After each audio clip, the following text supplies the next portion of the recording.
দিতিপ্রিয়া সারাই hit serial জিতুর আবেগঘন post ভক্তদের নিয়ে।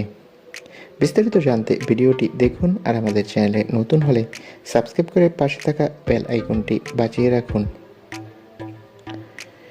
ফের চর্চায় জিতু দিতিপ্রিয়া, পুরনো ঝামেলা কি আবারও নতুন করে সামনে এলো? চিরদিনই তুমি যে আমার এর অপর্ণা অর্থাৎ দিতিপ্রিয়া রোমান্টিক দৃশ্য করতে রাজি ছিল না, এমনকি শর্ত ছিল জিতু তাকে ছুতেও পারবে না। প্রোডাকশনও নাকি একতরফা নায়িকাকে সাপোর্ট করেছিল, আর এতেই জিতু কিন্তু বেরিয়ে এসেছিল। কিন্তু পরবর্তীতে আমরা দেখতে পাই সিরিয়াল ছেড়ে চলে যায় দিতিপ্রিয়া।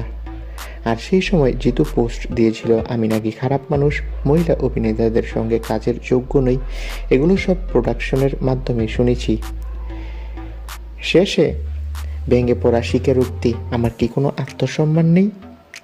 তবে জিতু এসব করলেও শেষ পর্যন্ত দিতিপ্রিয়া সিরিয়াল ছেড়েছেন। জিতুর পাশে দাঁড়িয়েছে ভক্তরা, আর গতকালই জিতু তার ভক্তদের তার পরিবারের সদস্য বলে সম্বোধন করার পর সোশ্যাল মিডিয়ায় ভক্তরা তার প্রশংসা করেছে।